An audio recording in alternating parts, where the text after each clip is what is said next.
Alors, on va terminer ensemble le traité de Chagiga, page Kavav, page 26, les trois derniers mots de la page. Alors, Gemara terminait déjà sur le sujet de la table qui était dans le temple, dans le Beth Amikdash, et disait que la table avait de particulier qu'elle était, c'est vrai, certes recouverte d'or, mais elle était en bois. Et le fait qu'elle était en bois, elle ne recevait pas l'impureté, comme on dit on cite le verset de Yecheskel, du prophète Yecheskel. On dit que l'autel était fait en bois avec de 300 coudées de hauteur et d'une longueur de 2 coudées, avec des angles qui lui étaient faits, et d'une hauteur et ses parois étaient faits de bois. Et le verset dit, c'est un verset que l'on dit au moment du Birkat Amazon, il lui dit, Vaïda Berela, il me dit, Zé Ashulchan, c'est la table, Hachel Ifne Hashem, qui est devant Dieu. Donc, on a commencé à parler de l'autel, du sujet du Misbéach, de l'autel, et on a terminé avec la table. Pour quelle raison? Rabbi Yochanan et Rabbi Shlakish disent tous les deux, parce que lorsqu'il y avait encore le Beth Amikdash, alors le plus important c'était l'autel. Aujourd'hui qu'il n'y a pas de Beth Amikdash, et on va prier pour que très vite le Beth Amikdash soit reconstruit par l'étude, par les méthodes que l'on fait. Alors donc il n'y a pas d'autel, mais la table elle-même pardonne les fautes de l'homme. Comment la table pardonne? Déjà les paroles de Torah que l'on dit à table, et surtout comme dit Rashi, le fait d'avoir toujours à nos tables des invités, comme ça sera le cas justement dans la fête de Purim. On aura des invités, et on aura un grand cœur pour les pauvres. Voilà. Alors, on continue en disant que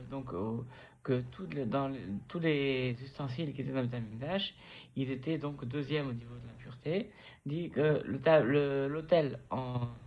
pour l'autel en nérochette en cuivre, il est écrit que l'autel était fait en terre, et la terre n'accepte pas l'impureté. La terre ne reçoit pas l'impureté, c'est uniquement les objets en métaux qui reçoivent l'impureté, les objets en bois ou en terre ne reçoivent pas l'impureté. On dit Misbeach Adama Ta'aseli. Adama, c'est la terre.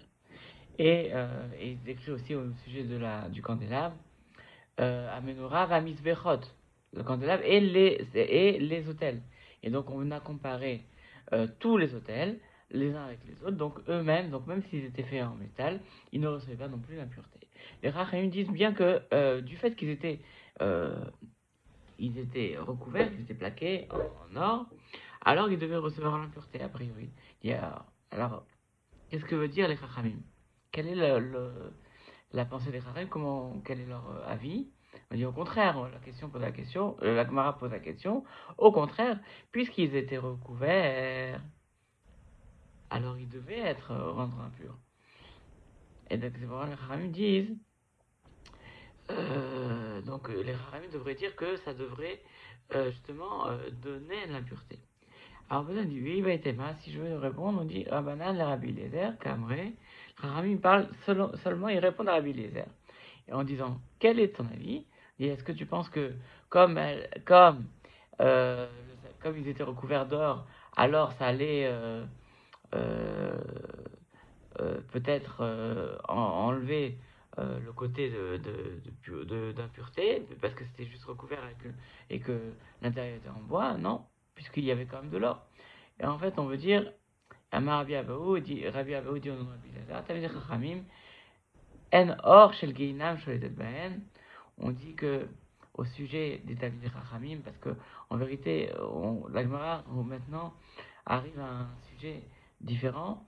On considère en vérité, pour faire le lien entre ce qui vient d'être dit et ce qui va être dit au sujet des qualités des sages, on dit que le misbéach, l'autel était en bois, recouvert d'or, pour dire que l'homme en général, il est en bois, il est tout à fait ordinaire, mais il est recouvert d'or, parce que quand il peut se recouvrir d'or par les actions et par les mitzvot qu'il peut faire et par sa prière, puisqu'on sait que les sacrifices symbolisent le service divin, et aujourd'hui il n'y a pas de sacrifice, mais il y a les prières qui remplacent les sacrifices.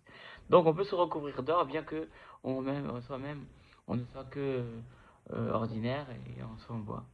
On peut se recouvrir d'or, de plaques d'or. Alors justement, quand on parle des Talmidei Chachamim, de ceux qui étudient, on dit que En Or Shel Genam Shoyetet Ben, la, la, la fumée, enfin, le feu du Gainam n'a pas d'emprise sur eux, et on l'apprend d'un raisonnement fortiori de la salamandre qui était une petite bête qui était utilisée dans le temple, dit de la même manière que la salamandre qui vient du feu, parce qu'on dit on considère qu'elle vient du feu, comme dit Rashi, comme le dit Rashi lui-même, c'est une bête qui est produite, qui, euh, qui, euh, qui vient, que l'on trouve, qui est produite par le feu, dans le tas de Hesh. Et finalement, ok, alors, N or sur les têtes beaux. Donc, pour elle, le feu n'a pas d'emprise sur elle. Talmidei Chachamim Kol Gufan Esh. C'est-à-dire que les sages qui sont en eux-mêmes, c'est pas seulement une tolda du feu, c'est pas un dérivé du feu, ils sont entièrement du feu. Et ça, c'est vrai que quand on étudie, on est en feu, en fusion. Et les Talmidei Chachamim, quand ils étudient, ils sont en fusion, tellement ils sont passionnés par leur étude. Puisque, comme il est écrit dans l'Irmia, n'est-ce pas que toutes mes paroles sont comme le feu, parole de Dieu. Donc, c'est sûr que les sages, lorsqu'ils sont passionnés par leurs études, il n'y a pas de mauvais penchant qui peut avoir d'emprise sur eux. Et Resh Lakish continue sur ce sujet. Il dit En or chez Genam Shotet, Bepoche et Israël. C'est-à-dire, c'est pas seulement uniquement les sages, mais même des personnes qui, malheureusement, ont commis des fautes dans le Ham Israël, pour eux aussi, le feu du Gainam n'a pas d'emprise sur eux, c'est-à-dire qu'ils peuvent pardonner les fautes qu'ils ont commises. Et ça, on apprend d'un raisonnement fortiori de l'autel en or. Dima misbeach si déjà l'autel en or chez Analav et Lakov et Dinar, il n'avait l'épaisseur que, puisqu'il était en bois, et il n'était que recouvert d'une infime épaisseur d'un dinar en or. Donc, ouais. En or beau, pour Israël, Shimanin mitzvot, alors que les Israël qui eux-mêmes se remplissent de mitzvot tous les jours, comme la grenade, dire-t-il qu'Efela Harimon Rakater, comme la peau de la grenade, sont Rakater, on dit les tempes, mais il ne veut pas parler des tempes, il dit Rekater, mais de ceux qui sont vides parmi le Ham Israël. Même eux qui sont vides, qui se croient vides dans le Ham Israël, du fait qu'ils ont quand même fait quelques mitzvot, ils peuvent se recouvrir d'une pellicule de mitzvot qui les protège. Et donc on voit que les mitzvot nous protègent aussi bien euh, par les mitzvot ou par la prière. Et donc on a cette protection divine, cette protection d'Hachem qui nous protège, et que cette protection-là fasse en sorte de donner la bonne santé à tous les malades du Ham Israël. חזק ומתחזק, הדרך חלן, חומר בקודש וסליק עליו מסכת חגיגה. מזל טוב.